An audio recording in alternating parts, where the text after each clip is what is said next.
Hello friends, welcome to GK mind game. ಪ್ರಶ್ನೆಗಳ ಸಂಪೂರ್ಣ ಮಾಹಿತಿಗಾಗಿ ವಿಡಿಯೋನ ಎಲ್ಲೂ ಸ್ಕಿಪ್ ಮಾಡದೆ ಕಂಪ್ಲೀಟಾಗಿ ನೋಡಿ.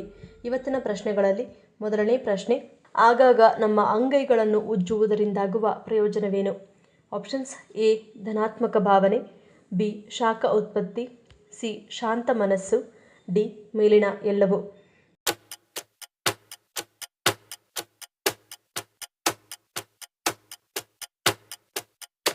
ಸರಿಯಾದ ಉತ್ತರ ಆಪ್ಷನ್ ಡಿ ಮೇಲಿನ ಎಲ್ಲವೂ. ಕೈಗಳನ್ನು ಉಜ್ಜುವುದು ನಮ್ಮ ಮಾನಸಿಕ ಆರೋಗ್ಯಕ್ಕೆ ತುಂಬ ಪ್ರಯೋಜನಕಾರಿಯಾಗಿದೆ, ಏಕೆಂದರೆ ಅದು ನಮ್ಮ ಮನಸ್ಸನ್ನು ಶಾಂತಗೊಳಿಸುತ್ತದೆ ಮತ್ತು ವಿಶ್ರಾಂತಿ ನೀಡುತ್ತದೆ. ಇದನ್ನು ಮಾಡುವುದರಿಂದ ಮೆದುಳಿನ ಕಾರ್ಯವು ಸಾಮಾನ್ಯವಾಗಿರುತ್ತದೆ. ನೀವು ಧನಾತ್ಮಕ ಭಾವನೆಯನ್ನು ಪ್ರಾರಂಭಿಸುತ್ತೀರಿ. ಮುಂಜಾನೆ ಎದ್ದ ನಂತರ ನಿಮ್ಮ ಕೈಗಳನ್ನು ಉಜ್ಜಿದರೆ ಅದು ಒತ್ತಡವನ್ನು ನಿವಾರಿಸುತ್ತದೆ. ಎರಡನೇ ಪ್ರಶ್ನೆ, ದೇಹದಲ್ಲಿನ ನಿರ್ಜಲೀಕರಣದ ಸಮಸ್ಯೆಯನ್ನು ಸಂಪೂರ್ಣವಾಗಿ ನಿಯಂತ್ರಿಸಲು ಯಾವುದು ಸಹಾಯ ಮಾಡುತ್ತದೆ? ಆಪ್ಷನ್ಸ್: ಎ ನಿಂಬೆ ರಸ, ಬಿ ಚಿಯಾ ನೀರು, ಸಿ ಎಳನೀರು, ಡಿ ಮಜ್ಜಿಗೆ.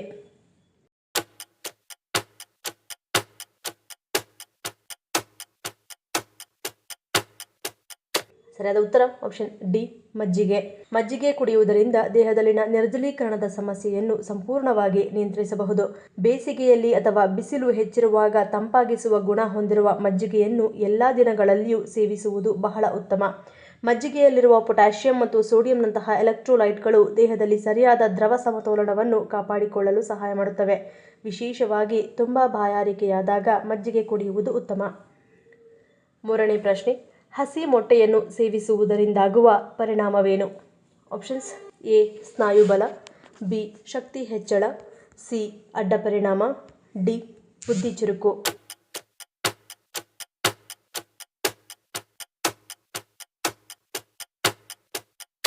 ಸರಿಯಾದ ಉತ್ತರ ಆಪ್ಷನ್ ಸಿ ಅಡ್ಡ ಪರಿಣಾಮ. ಹಸಿ ಮೊಟ್ಟೆಯ ಬಿಳಿ ಭಾಗದಲ್ಲಿ ಸಾಲ್ಮೊನೆಲ್ಲಾ ಎನ್ನುವ ಬ್ಯಾಕ್ಟೀರಿಯಾವು ಇದ್ದು, ಕೋಳಿಯ ಕರುಳಿನಲ್ಲಿ ಇದು ಕಂಡುಬರುತ್ತದೆ. ಇದು ಮೊಟ್ಟೆಯ ಒಳಗೆ ಹಾಗೂ ಹೊರಭಾಗದಲ್ಲಿ ಕಂಡುಬರುವುದು. ಸಾಲ್ಮೊನೆಲ್ಲಾದ ಅಪಾಯ ತಪ್ಪಿಸಲು ಹಸಿ ಮೊಟ್ಟೆಯ ಬಿಳಿ ಭಾಗವನ್ನು ಸೇವಿಸದೇ ಇರುವುದು ಉತ್ತಮ. ಇನ್ನು ಮೊಟ್ಟೆಯ ಬಿಳಿ ಭಾಗದಲ್ಲಿ ಇರುವಂತಹ ಪ್ರೋಟೀನ್ ದೇಹದಲ್ಲಿರುವ ಬಯೋಟಿನ್ಗೆ ಹಾನಿ ಮಾಡುತ್ತದೆ. ಇದರಿಂದ ಬಯೋಟಿನ್ ಕೊರತೆ ಕಂಡುಬರುತ್ತದೆ ಹಾಗೂ ಅಡ್ಡ ಪರಿಣಾಮದ ಅಪಾಯವು ಹೆಚ್ಚಾಗುತ್ತದೆ. ಮೊಟ್ಟೆಯ ಬಿಳಿ ಭಾಗದ ಸೇವನೆಯಿಂದ ಅಲರ್ಜಿ ಉಂಟಾಗುತ್ತದೆ. ಇದರಿಂದಾಗಿ ದದ್ದು, ವಾಕರಿಕೆ, ಬೇದಿ, ವಾಂತಿ, ಉಬ್ಬಸ, ಕೆಮ್ಮು ಕಾಣಿಸಿಕೊಳ್ಳುತ್ತದೆ. ನಾಲ್ಕನೇ ಪ್ರಶ್ನೆ, ಬೆಂಗಳೂರಿನ ಬಸವನಗುಡಿಯಲ್ಲಿ ಯಾವುದರ ಸಂಕೇತವಾಗಿ ಪ್ರತಿ ವರ್ಷ ಕಡಲೆಕಾಯಿ ಪರಿಷೆ ಅಥವಾ ಜಾತ್ರೆಯನ್ನು ನಡೆಸಲಾಗುತ್ತದೆ?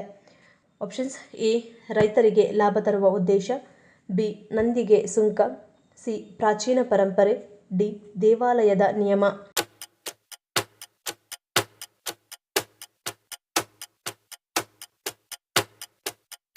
ಸರಿಯಾದ ಉತ್ತರ ಆಪ್ಷನ್ ಬಿ ನಂದಿಗೆ ಸುಂಕ. ಪುರಾಣಗಳ ಪ್ರಕಾರ ಈ ಹಿಂದೆ ಬೆಂಗಳೂರಿನ ಸುತ್ತಮುತ್ತ ಹಳ್ಳಿಗಳಲ್ಲಿ ಕಡಲೆಕಾಯಿ ಹೇರಳವಾಗಿ ಬೆಳೆಯುತ್ತಿದ್ದ ಕಾಲವಿತ್ತು. ಬಸವನಗುಡಿಗೆ ಈ ಹಿಂದೆ ಸುಂಕೇನಹಳ್ಳಿ ಎಂಬ ಹೆಸರಿತ್ತು. ಪ್ರತಿ ಹುಣ್ಣಿಮೆಯ ದಿನ ರೈತರು ಕಷ್ಟಪಟ್ಟು ಬೆಳೆದ ಕಡಲೆಕಾಯಿಯನ್ನು ತಿಂದು ಬಸವ ಓಡಿ ಹೋಗುತ್ತಿದ್ದನಂತೆ. ಒಂದು ದಿನ ಅಲ್ಲಿ ಕಾವಲಿದ್ದ ರೈತರು ಈ ಬಸವನನ್ನು ಹಿಡಿಯಲು ಪ್ರಯತ್ನಪಟ್ಟರು. ಆದರೆ ಬಸವ ಬಹಳ ವೇಗವಾಗಿ ಓಡಿ ಒಂದು ಗುಡ್ಡ ಏರಿ ಮಾಯವಾಯಿತು. ಆಗ ಹಿಂಬಾಲಿಸಿಕೊಂಡು ಹೋದ ರೈತರಿಗೆ ಅಚ್ಚರಿ ಕಾದಿತ್ತು. ಅದೇ ಬಸವ ಆ ಗುಡ್ಡದಲ್ಲಿ ಕಲ್ಲಾಗಿ ನಿಂತಿದ್ದ. ಅದೇ ಕಲ್ಲು ಬಳಿಕ ಬೃಹದಾಕಾರವಾಗಿ ಬೆಳೆಯಿತು. ಅದೇ ಈಗ ಬಸವನಗುಡಿಯಲ್ಲಿರುವ ದೊಡ್ಡ ನಂದಿ ಎನ್ನಲಾಗುತ್ತದೆ. ಅಲ್ಲಿಂದ ಈಶ್ವರನ ವಾಹನ ನಂದಿಯನ್ನು ರೈತರು ಪೂಜಿಸಲು ಶುರು ಮಾಡಿದರು.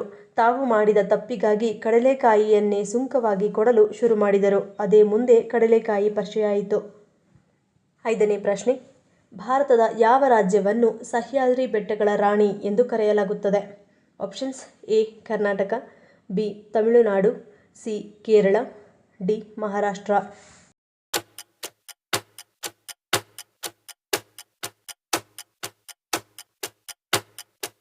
ಸರಿಯಾದ ಉತ್ತರ ಆಪ್ಷನ್ ಡಿ ಮಹಾರಾಷ್ಟ್ರ. ಮಹಾರಾಷ್ಟ್ರದ ಒಂದು ಸುಂದರವಾದ ಗಿರಿಧಾಮವಾಗಿರುವ ಮಹಾಬಲೇಶ್ವರವನ್ನು ಅದರ ಅದ್ಭುತವಾದ ನೈಸರ್ಗಿಕ ಸೌಂದರ್ಯ ಮತ್ತು ಐತಿಹಾಸಿಕ ಪ್ರಾಮುಖ್ಯತೆಗಾಗಿ ಸಹ್ಯಾದ್ರಿ ಬೆಟ್ಟಗಳ ರಾಣಿ ಎಂದು ಕರೆಯಲಾಗುತ್ತದೆ. ಆರನೇ ಪ್ರಶ್ನೆ, ಸರ್ವರೋಗಕ್ಕೂ ಔಷಧಿಯಾಗಿ ಕೆಲಸ ಮಾಡುವುದು ಯಾವುದು? ಆಪ್ಷನ್ಸ್: ಎ ಅಲೋವೆರಾ, ಬಿ ಅರಿಶಿಣ, ಸಿ ಬೇವಿನ ಎಲೆ, ಡಿ ಹಾಗಲಕಾಯಿ.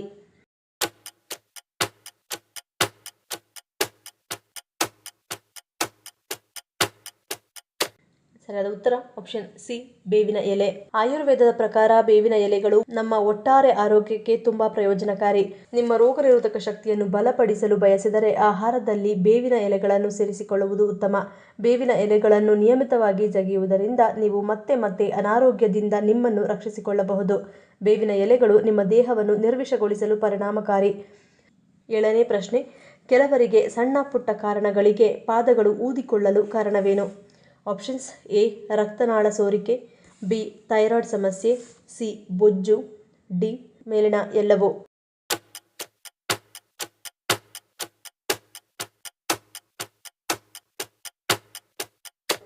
ಸರಿಯಾದ ಉತ್ತರ ಆಪ್ಷನ್ ಡಿ ಮೇಲಿನ ಎಲ್ಲವೂ.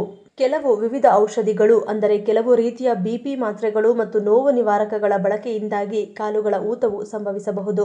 ಇನ್ನು ಕೆಲವು ಬಾರಿ ಕಾಲುಗಳಲ್ಲಿ ರಕ್ತನಾಳಗಳು ಸೋರಿಕೆಯಾಗುವುದು ಸಹ ಕಾಲುಗಳ ಊತಕ್ಕೆ ಕಾರಣವಾಗುತ್ತದೆ. ಇನ್ನು ಹಲವರಲ್ಲಿ ಹೃದಯದ ತೊಂದರೆಗಳು ಎದುರಾದಾಗ ಕೆಲವು ಬಾರಿ ಕಾಲುಗಳು ಊದಿಕೊಳ್ಳುವುದು. ಇದಲ್ಲದೆ ಯಕೃತ್ತಿನ ಕಾರ್ಯವು ಕಡಿಮೆಯಾಗುವುದು ಮತ್ತು ಥೈರಾಯ್ಡ್ ಸಮಸ್ಯೆಗಳಿದ್ದಾಗಲೂ ಸಹ ಕಾಲುಗಳಲ್ಲಿ ಊತವು ಸಂಭವಿಸುತ್ತದೆ.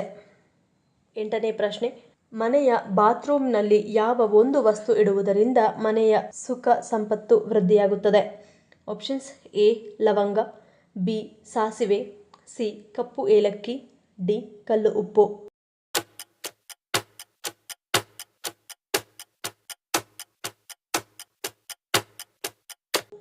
ಸರಿಯಾದ ಉತ್ತರ ಆಪ್ಷನ್ ಡಿ ಕಲ್ಲು ಉಪ್ಪು.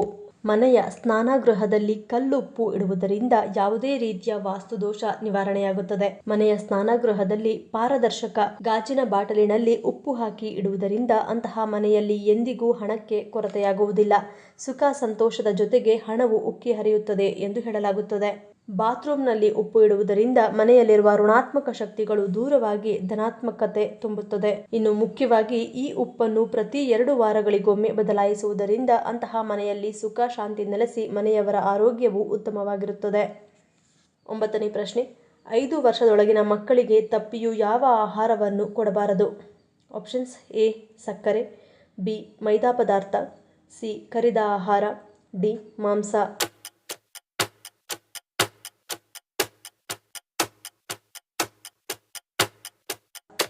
ಸರಿಯಾದ ಉತ್ತರ ಆಪ್ಷನ್ ಸಿ ಕರಿದ ಆಹಾರ.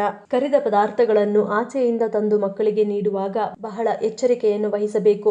ಅವುಗಳನ್ನು ತುಂಬಾ ಕಳಪೆ ಗುಣಮಟ್ಟದ ಎಣ್ಣೆಯಲ್ಲಿ ಕರೆಯುತ್ತಾರೆ. ಆದ್ದರಿಂದ ಮಕ್ಕಳಲ್ಲಿ ಫ್ಯಾಟ್ ಬೆಳೆಯುವ ಸಂಭವ ಹೆಚ್ಚು ಇರುತ್ತದೆ. ಇದು ಮಕ್ಕಳ ಆರೋಗ್ಯದ ಮೇಲೆ ಪರಿಣಾಮವನ್ನು ಬೀರುತ್ತದೆ. ಇದರ ಜೊತೆಗೆ ಹೈ ಶುಗರ್ ಇರುವ ಸೀರಿಯಲ್ಸ್, ಚಿಪ್ಸ್, ಬಿಸ್ಕೆಟ್ಸ್, ಕುಕೀಸ್ ತರಹದ ಸ್ನ್ಯಾಕ್ಸ್ಗಳು, ಅನಾರೋಗ್ಯಕರ ಕೊಬ್ಬು ಸೃಷ್ಟಿಸುವ ಫಾಸ್ಟ್ ಫುಡ್ಗಳು, ಕ್ಯಾಂಡೀಸ್ ಹಾಗೂ ಪಾಶ್ಚರೈಸೀಕರಿಸಿದ ಹಾಲು ಇವೆಲ್ಲವೂ ಕೂಡ 0 ಯಿಂದ 5 ವರ್ಷದೊಳಗಿನ ಮಕ್ಕಳ ಆರೋಗ್ಯಕ್ಕೆ ಅಪಾಯಕಾರಿಯಾಗಿದೆ. 10ನೇ ಪ್ರಶ್ನೆ, ವಿಷಕಾರಿ ಹಾವುಗಳನ್ನು ಬದುಕಿರುವಾಗಲೇ ತಿನ್ನುವ ಏಕೈಕ ಪ್ರಾಣಿ ಯಾವುದು? ಆಪ್ಷನ್ಸ್ ಎ ತಿಮಿಂಗಲ, ಬಿ ಗೇಂಡಾಮೃಗ, ಸಿ ಒಂಟೆ, ಡಿ ಮುಂಗುಸಿ.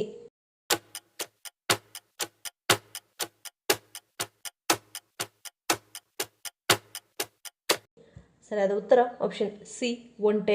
ಒಂಟೆಗಳು ವಾಸ್ತವವಾಗಿ ಎಲೆಗಳು, ಹಣ್ಣುಗಳು ಮತ್ತು ತರಕಾರಿಗಳನ್ನು ತಿನ್ನುವ ಮೂಲಕ ಬದುಕುತ್ತವೆ. ಹಾವುಗಳನ್ನು ತಿನ್ನುವುದು ಅವುಗಳ ಆಹಾರದ ಭಾಗವಲ್ಲ.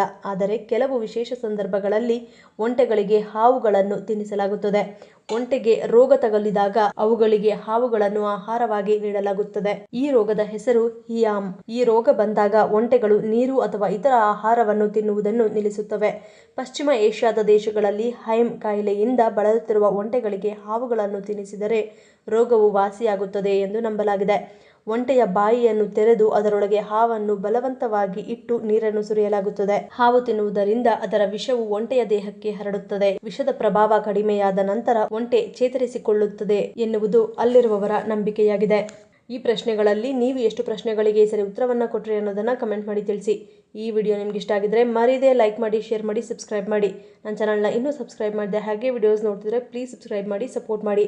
ಮತ್ತೊಂದು ಇಂಟ್ರೆಸ್ಟಿಂಗ್ ವಿಡಿಯೋಂದಿಗೆ ಸಿಗ್ತೀನಿ. Until love you all, take care.